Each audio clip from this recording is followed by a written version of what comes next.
Bismillahirrahmanirrahim. Assalamualaikum warahmatullahi wabarakatuh. Waalaikumsalam warahmatullahi wabarakatuh. Innal hamdalillah nahmaduhu wa nasta'inuhu wa nastaghfiruh wa na'udzu min shururi anfusina wa min sayyi'ati a'malina. May yahdihillahu fala mudilla lahu wa may yudlil fala hadiya lahu. Asyhadu an la ilaha illallah wa la syarika lah wa asyhadu anna Muhammadan abduhu wa rasuluh. Alla ilaha illallah. Amma ba'd. Wa ya ayyuhal ittaqullah haqqa tuqatih wa la tamutunna wa antum muslimun. Qala Allah ta'ala fil Qur'anil 'azim, a'udzu billahi minasy syaithanir rajim. Alladzina hajaru wa jahadu fi sabilillah ulaika jannatullah wallahu ghafurur rahim. Qala aidan wa atiu rasul wa atillah wa atiu rasul la'allakum turhamun. Shadaqallahul adzim. Yang dirahmati Allah,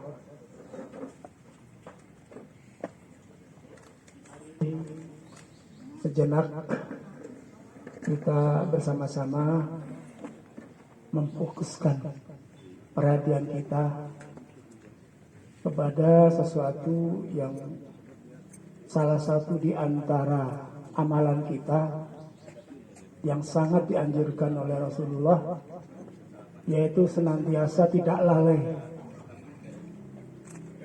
Lalai adalah orang ketika bangun pagi, ketika kita berdiri, duduk, dan mungkin apa saja memikirkan apa yang akan dikerjakan, itu lalai. Yang tidak lalai adalah setiap saat kita mengingat-ingat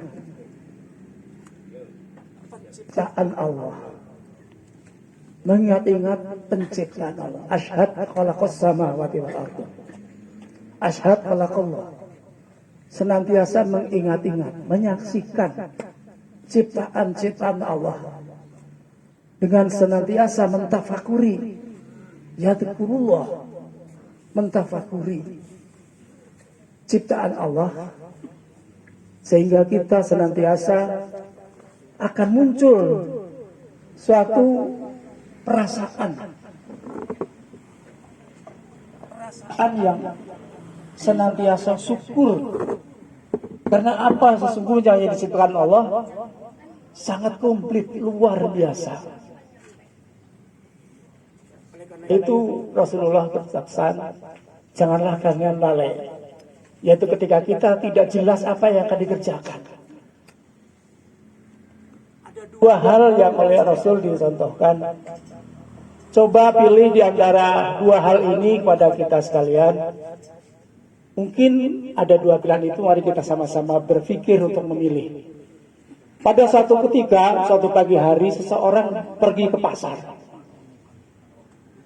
Di pasar membawa dua ekor unta betina yang sedang bunting. Di sisi lain sedang bunting. Ya kalau binatang bukan hamil, bunting. Ya. Jadi kalau binatang itu bukan hamil, kalau binatang itu bunting.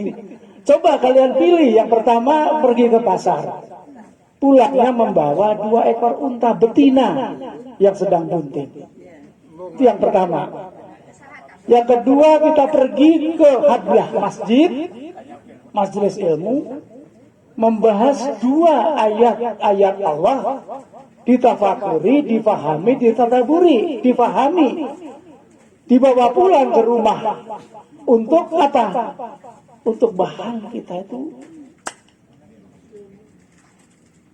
berdiri, menghisap diri. Apa ayat-ayat tadi yang kita bahas itu?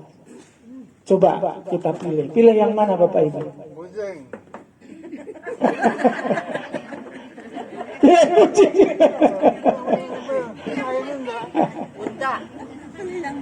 Rasul menjawab akhirnya, pilih yang kedua. Kenapa? Dengan senantiasa memikirkan ayat-ayat Allah, artinya itu ciptaan Allah. Karena ayat Allah adalah kalamullah, ciptaan Allah. Itu termasuk orang yang tidak lalai, bukan orang yang ghaflah, orang bukan yang ghafil, tetapi orang yang senantiasa cerdas. Yaitu apa? Menggunakan pikirannya untuk senantiasa memahami ayat-ayat Allah. Bukan di dalam surat Al-Baqarah misalnya. Ya Allah. Fi khalqis samawati wa ikhtilafil laili wan nahari ayatin lil albab.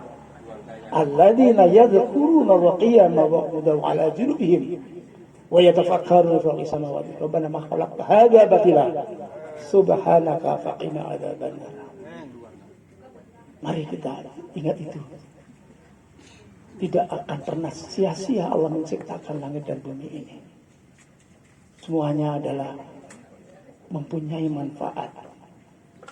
Terutama oleh ulul albab, oleh orang-orang yang senantiasa berpikir, memikirkan ayat-ayat Allah, dan akhirnya mentafakuri, dan akhirnya mensyukuri, dan selanjutnya melaksanakan segala perintah-perintahnya.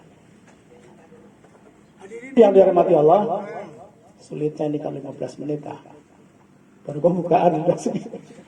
Tadi saya mencoba mengangkat suatu ayat, kalau Bapak ingat, itu ayat Al-Quran surat Al-Baqarah ayat 218. Alladzina amanu, inna sesungguhnya alladzi, orang-orang yang amanu beriman, wahajaru yang berhijrah, wajahatu yang jihad fi sabilillah, ulaika yarjuna rahmatullah. Mereka-mereka itu sesungguhnya mengharapkan rahmat Allah. Rahmat Allah itu lalu dilanjutkan, saya mencoba Aidon mengajukan surat Al-Imran ayat 132. Wa atiullah wa rasul la'allakum turhamun. Taatlah kepada Allah dan Rasulnya kalau kalian ingin mendapatkan rahmat. Jadi pesan ini sangat jelas. Kalau saja rahmat dari Allah itu ada 100%, kata Rasul, yang 1% itu diserahkan pada manusia seisinya, baik itu yang beriman atau tidak, baik itu manusia dan makhluk lain, hanya 1% berupa rahman. Rahman. Yang 99 ditahan oleh Allah untuk nanti khusus kepada orang-orang yang ridho. Karena sesungguhnya manusia diciptakan, goal akhirnya adalah mendapatkan ridho Allah. Siapa yang ridho Allah, maka dia akan ditempatkan di surganya. Siapa yang suud, siapa yang maksiat, maka dia akan didapatkan di neraka.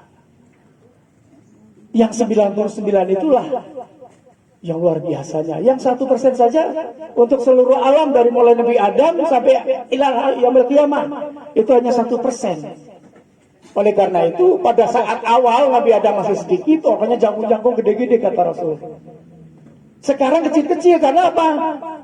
Rahmat sudah dibagi-bagi, ya Rahman itu dibagi-bagi seluruh alam berapa miliar sekarang ini.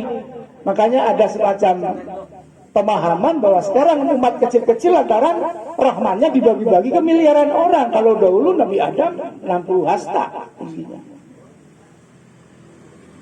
Sekarang manusia paling tinggi 2 meter itu juga sangat jarang. Karena apa? Karena rahmannya dibagikan seluruh alam. Bukan hanya manusia, seluruhnya. Hadirin yang dirahmati Allah, dalam sebuah kisah, konon Rasulullah pernah cerita di dalam alam malakut, ternyata ada dialog antara seseorang yang masuk surga dengan Allah ditanya, "Ayo fulan, apa sebabnya kau masuk surga?" "Ya Allah, aku tahu. Karena aku taat, selalu tidak pernah maksiat. Selama hidup saya taat, makanya saya diletakkan di surga." Kalau gitu ya udah saja kata Allah. 80 tahun saja kamu di surga. Setelah itu balik ke neraka sana. Loh kenapa ya Allah? Karena kamu hanya mendapat surga karena taatmu saja. Sedangkan yang lain karena rahmatku. kok masuk surga selamanya bukan karena amalan manusia itu yang mungkin paling banyak 80 tahun kalau untuk ukuran sekarang, tetapi karena rahmat Allah. Bahkan Rasul pernah bersabda, sesungguhnya surga adalah karena rahmat Allah. Termasuk siapa? Termasuk Rasul sendiri, karena rahmat Allah. Oleh karena itu Bapak sekalian, mari kita menggapai rahmat dengan senantiasa wa'adullah wa rasul. Taatlah selalu pada Allah dan Rasulnya. Karena selanjutnya dalam ayat itu dinyatakan itulah syarat-syarat untuk mendapatkan rahmat. Dan rahmat itu yang nanti 90% ada di sorga, yang 1% yang kita terima di dunia, meskipun barangkali diberikan pada orang yang maksiat atau orang yang ridho. Dua-duanya akan dapat rahman. Sedangkan rahim hanya Allah yang akan berikan. Allah walau bisyawab. Sakit saya barangkali yang sudah disampaikan, mudah-mudahan hari guna bermanfaatnya. Kita yakin saja di dalam kita beribadah. Mari kita pastikan untuk adok hadiah pulang ini saya ingin mengajak Bapak sekalian. Mari kita berprasangka baik. Ana ngedabadodoni abdi. Sesungguhnya aku sebagaimana prasangka umatku.